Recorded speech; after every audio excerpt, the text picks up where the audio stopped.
دیکھیں نا جنت البقیع، وہ والا قبرستان جس میں کوئی دفن ہو جائے تو نبی پاک کی سفارش کا حقدار ہو گیا. وہ والا قبرستان جس کا نام ہی جنت ہے. وہاں نا ایک یہودی اپنے جانور باندھا کرتا تھا. تو سرکار ایک دن اس طرف گئے تو واپس آئے. حضرت عثمان غنی قریب کھڑے تھے. نبی کریم صلی اللہ تعالی علیہ وسلم نے فرمایا عثمان اس جگہ کی طرف ذرا چکر لگانا، جگہ بڑی اچھی ہے. عثمان غنی گئے، جگہ خرید کے واپس آ گئے. حضور نے فرمایا ہوا ہے؟ عرض کی حضور خرید آیا ہوں. فرمایا میں نے تو چکر لگانے کا کہا تھا. کہا یا رسول اللہ آپ نے یہ بھی تو فرمایا تھا جگہ بڑی اچھی ہے. تو جس کو آپ نے اچھا کہہ دیا یہودی کے پاس تو نہیں نہ رہنی چاہیے، تو میں نے خرید دی. شرم نہیں آتی لوگوں کو. حضرت عثمان کے بارے میں بات کرتے ہیں جس قبرستان میں سیدہ پاک بی بی صاحبہ حضرت فاطمہ الزہرا آرام کر رہی ہے، وہ زمین حضرت عثمان نے تحفہ دی ہے. حیا نہیں آتی بات کرتے؟ شرم نہیں آتی؟ یہ صدقہ سیدہ فاطمہ کا ہی ہے، انہی کے لیے اللہ نے تحفہ دیا، اور اس کے پیسے حضرت عثمان غنی نے ادا کیے. پھر اس قبرستان میں سیدہ پاک نے آرام کیا. پھر اسی قبرستان میں عثمان ابن مسعود نے آرام کیا.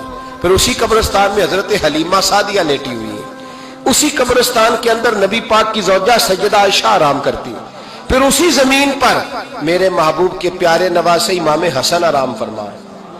حضرت عثمان غنی رضی اللہ تعالیٰ عنہ کے بارے میں بات کرتے تیری زبان نہیں کانپتی؟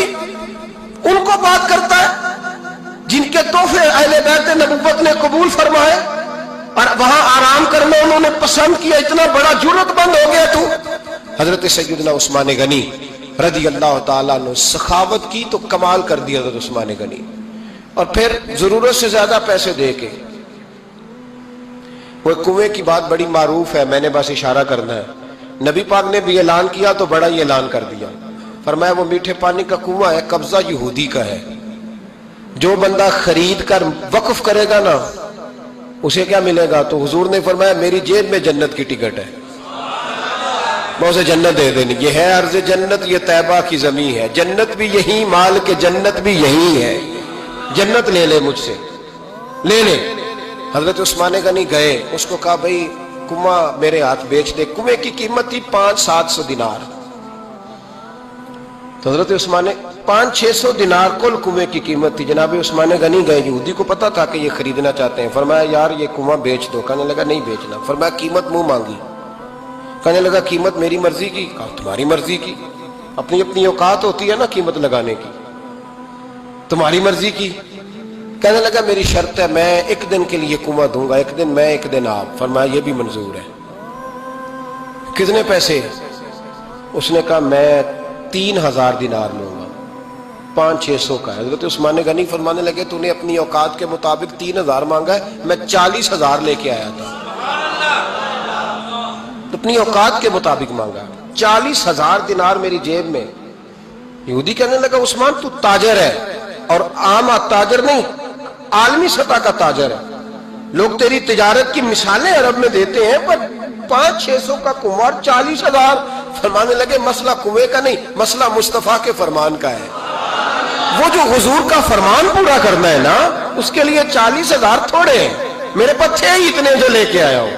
حضرت عثمان نے پیسے چکائے. اس نے کہا ایک دن پانی ملے گا. فرمایا منظور ہے.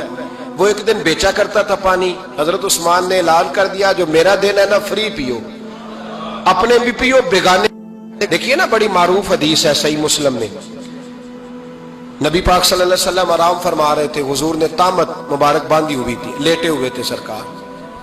تو جب آدمی لیٹتے تھے نا، ہمارے بزرگ بھی جب لیٹتے ہیں تو تامت کو سمیٹا کرتے تھے تو گھٹنوں تک آ جاتی تھی. دیکھا نا آپ نے، گھٹنوں تک تامت آ جاتی جب لیٹتے. تو سرکار بھی لیٹے تھے، پردے کی ابھی آیتیں نہیں آئی تھی. دروازے پہ دستک ہوئی. حضرت عائشہ صدیقہ عرض کرنے لگے یا رسول اللہ میرے ابا جان جناب ابو بکر صدیق آئے. حضور نے فرمایا بلا لو. حضرت عائشہ کہتی ہیں وہ آ کے بیٹھ گئے، حضور لیٹے رہے. پھر دستک ہوئی. اب کون ہے؟ کہا سیدنا فاروق اعظم. کہا عائشہ آپ ساتھ والے حجرے میں چلی جاؤ. اماں جی وہاں چلی گئی. تھوڑی دیر کے بعد حضرت عمر آئے، حضور لیٹے رہے. جناب عائشہ کہتی ہیں پھر دستک ہوئی. اب کون ہے؟ فرمایا عثمان غنی. نبی کریم نے فرمایا اسے کہو ذرا ٹھہر جائے. حضرت عثمان ٹھہرے تو حضور اٹھ کے بیٹھے، تہمت مبارک کو ٹھیک کیا، پھر اپنے کرتے مبارک کو سیدھا کیا، پھر دستار کو سیدھا کیا، فرمایا اب بلاؤ عثمان غنی کو۔ حالانکہ جاہو جلال حضرت عمر کا زیادہ ہے، حالانکہ وقار مقام حضرت صدیق اکبر کا زیادہ ہے، اب بلاؤ عثمان غنی کو۔ حضرت عثمان غنی رضی اللہ تعالیٰ عنہ آئے، بیٹھے، بات چیت ہوئی، تینوں چلے گئے۔ حضرت عائشہ صدیقہ کہتی ہے میرے ذہن میں سوال رہ گیا، میں نے عرض کی یا رسول اللہ صلی اللہ تعالیٰ علیہ وسلم، وہ دو لوگ آئے، آپ بیٹھے رہے، عثمان آئے تو آپ نے اہتمام کیا، کیا لفظ ہے اور لفظوں میں تاثیر ہے، اور جملے دو کہے نبی پاک نے لیکن کتنا بڑا ان کا مرتبہ بیان کیا۔ فرمایا عائشہ میں اس شخص سے حیا نہ کروں جس سے اللہ کے فرشتے بھی حیا کرتے ہیں، میں اس سے حیا نہ کروں جس سے اللہ کے فرشتے بھی حیا کرتے ہیں۔